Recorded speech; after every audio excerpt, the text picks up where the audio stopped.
Jangan lupa nonton selalu channel Jabir Jack Band Al-Bugisi. Bagaimana dengan posisi anak kecil? Ini bapak-bapak bawa anak kecil ke masjid. Satu-satu bapak lagi ngamuk. Jangan bawa anak ke masjid. Saya paling anti dengan anak masjid. Darah tinggi saya kumat. Jantung koroner saya ngamuk. Kalau di masjid masih ada anak kecil, masih ada anak kecil, masih ada anak kecil, masih ada anak kecil, insya Allah Masjid Raya Al-Ittihad sampai hari kiamat nggak putus orang sholat. Jangan marah ke anak kecil. Saya dikirimin video anak-anak kecil di belakang ketawa, kiki kiki kiki kiki kiki. Ada bapak yang emosi ke depan, dia mundur, dia tendang anak mental ke belakang. Ibu udah dapat videonya? Nanti saya kirim. Anak kecil terbagi tiga. Yang pertama sobi. Sobi belum bisa menerima perintah. Yang kedua mumayyiz. Dia sudah bisa membedakan mana baik, mana buruk, mana bagus, mana enggak bagus. Tapi belum akil balik. Yang ketiga amrod. Hampir nyaris akil balik. Sobi, anak umur 4 tahun ke bawah, 4, 3, 2, 1. Itu kalau bisa jangan. Kenapa? Karena dia belum bisa menerima perintah. Kalau dia ribut di belakang kita giniin, dia balik giniin kita. Tapi ini mumayyiz nih. Ini mumayyiz. Begitu saya tunjuk langsung duduknya lurus.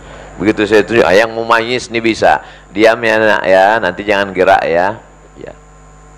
Dari mulai awal takbiratul ihram sampai salam dia nggak gerak-gerak.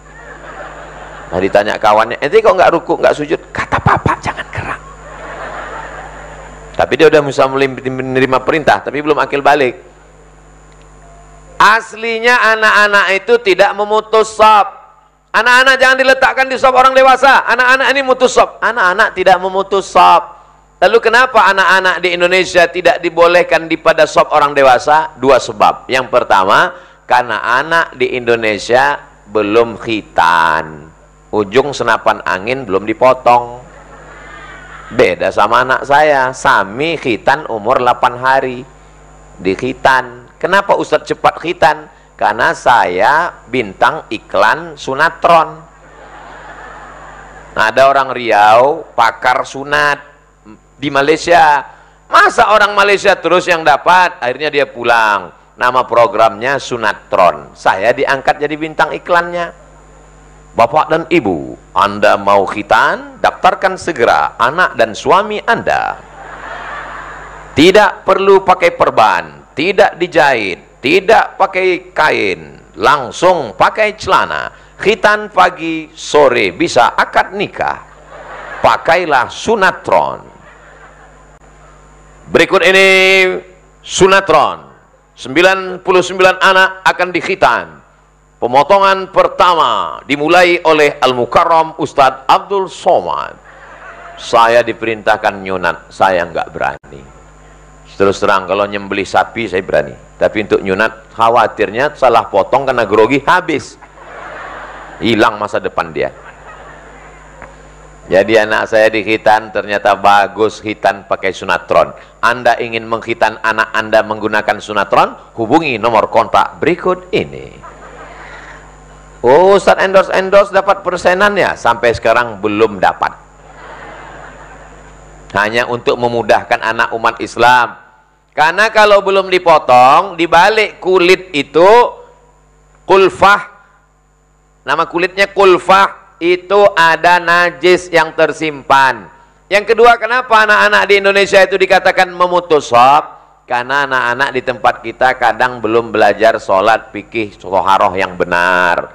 Kencingnya nggak cebok. Lalu kemudian, kalau anak saya bukan cuma kencing nggak cebok, nggak cebok Pak Ustaz. Atau anak-anak masih pakai pampers, dia bawa najis. Atau anak-anak ini wuduknya belum sempurna. Saya lihat dengan mata kepala saya sendiri, anak MDA, Madrasah Diniyah Awaliyah, pas saya mau ambil wuduk, dia wuduk depan, dia hidupkan keran, dia ambil gini aja wuduknya. Pas kaki dia tendang-tendang aja. Anak-anak ibu tolong ajarkan, jangan bosan tiap hari, tiap wuduk. Nah, itu wajahnya mesti kena semua.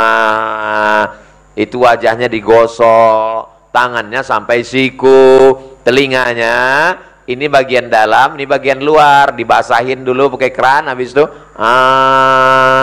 jangan sampai kamu ganteng putih tapi telingamu ada sarang Spiderman. Kakinya, tumitnya mesti kena. Kalau ustadz yang ceramah nggak masuk ke telinga dia, tapi kalau ibu yang ngajar, walaupun ibu bukan profesor, doktor, bukan kiai, bukan ustadz, bukan ulama, tapi anak ibu dapat pelajaran. Nanti anak ibu ngajar istrinya, ngajar anaknya, ngajar cucunya, ibu mendapatkan ilmun yuntafa'u bih, ilmu bermanfaat sampai hari kiamat. Amin. Jadi kenapa anak di Indonesia dikatakan memutus sholat? Dua sebab. Pertama, karena toharoh wuduknya belum sempurna. Yang kedua, karena belum khitan. Kan nggak mungkin kita angkat satu petugas di pintu Masjid Raya Ittihad, tugasnya cuma buka satu-satu. Udah khitan, masuk. Belum khitan, sini. Udah, nggak mungkin. Repot lah ketua masjid ngurus itu semua. Jadi anak-anak kalau dia cukup syarat, dia boleh berada di shop orang dewasa. Tapi karena mayoritas anak di Indonesia mengalami seperti yang saya sebutkan dua tadi, kadang toharahnya belum sempurna, kadang wuduknya nggak lengkap, belum khitan, maka solusinya win-win solution. Kalau disuruh pulang nggak baik, nggak mendidik, maka dibuatkan khusus satu shop anak-anak di belakang. Jelas? Terima kasih banyak atas waktu dan partisipasinya telah hadir dalam menyaksikan video-video terbaru dari channel Jabir Jackman Al-Bugisi.